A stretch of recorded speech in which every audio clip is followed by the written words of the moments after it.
Welcome to this video. In the previous lectures, we had seen two transistor biasing circuits, fixed bias and collector to base bias.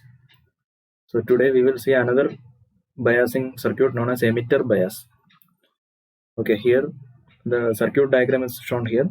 You can see that the only difference with the fixed bias network is there is an additional resistance Re connected to the emitter.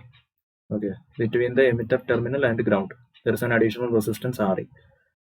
Now we can analyze the performance of the circuit against temperature variations and transistor parameter variations. So to do that, we will follow the same procedure that we have done in the previous two videos. First, we will write the KVL on this input side. Okay. So if I write the KVL, we can start with the source VCC. Then there is a potential drop in this resistance RB. So what is the current flowing through RB? It is IB. Okay, this is directly connected to base. So the current flowing is IB. So there is a potential drop with this polarity. So this is VCC minus IB RB. Then there is a voltage drop across the base emitter terminals with this polarity, that is VBE. So minus VBE. Now there is a voltage drop across RE. So what is the current flowing through RE? It is connected directly to emitter terminal. So IE is the current flowing. So IERE is the drop. So minus IERE equal to 0. Now I can rearrange it like this. IB is equal to VCC minus VBE minus IERE divided by RB. So if temperature increases, what happens? Suppose temperature increases, then minority carrier concentration will increase. So ICBO will increase.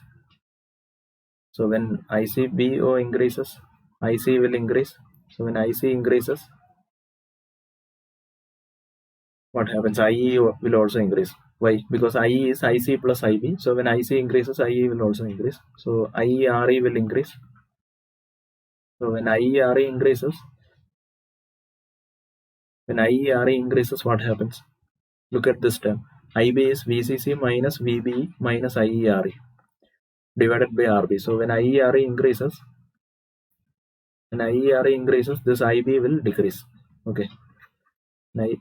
So IB will decrease. So when IB decreases, IC is beta IB, so IC will also decrease. So this will counteract the initial increase in IC due to temperature increase. So this circuit provides stability against temperature variations.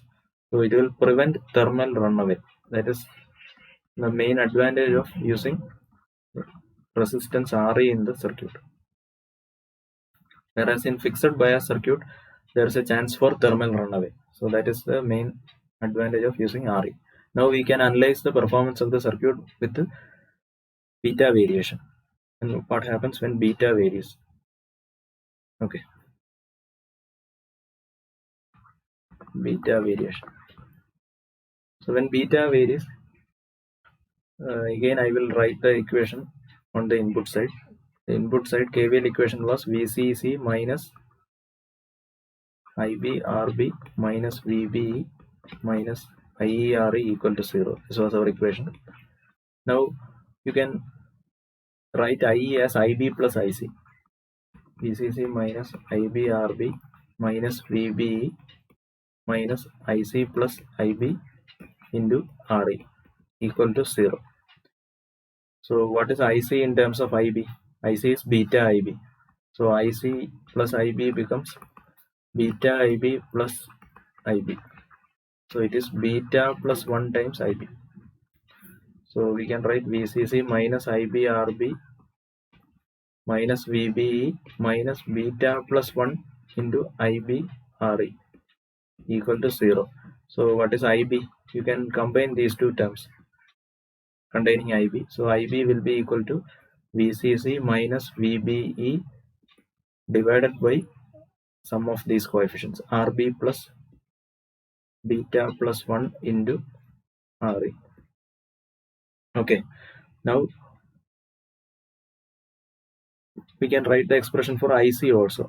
What is IC? IC is nothing but beta IB. So beta into this expression, beta into VCC minus VBE divided by RB plus beta plus 1 into RE.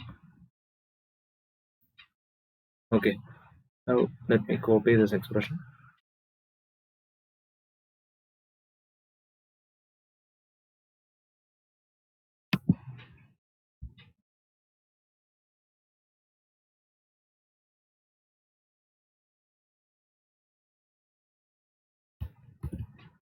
So here if we use the assumption that is beta plus 1 is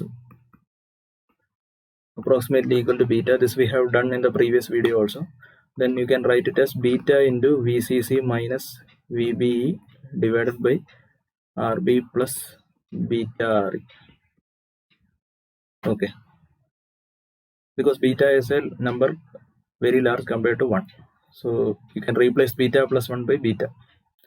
Now if I use the design criteria, if beta RE is much greater than RB, then I can neglect RB with respect to beta RE. So this will be approximately equal to beta into VCC minus VBE divided by beta RE. Okay. Now beta will cancel. So our expression IC will be VCC minus, expression for IC will be VCC minus VBE divided by RE. So what is the conclusion? This is independent of beta. So we have achieved stability against beta variation if you use this criteria. But there is a disadvantage for this. Similar to collector to, we have discussed the same thing in collector to base bias. So if we use this condition, what happens? We can analyze that. If beta RE is much greater than RB. Okay. So that is the condition. Beta RE is much greater than RB. So this is possible. There are two ways to achieve this. Either you can increase RE or you can decrease RB to realize this. So if we go for large value of RE, what happens?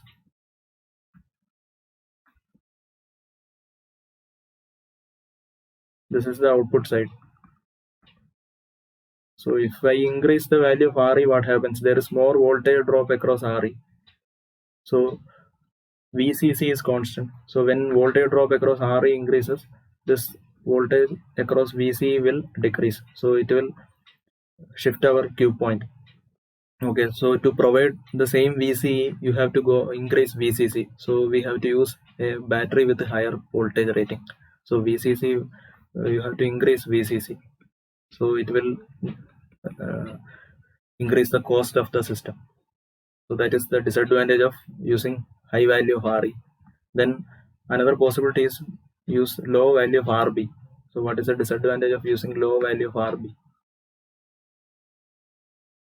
So if I use low value of RB, what happens?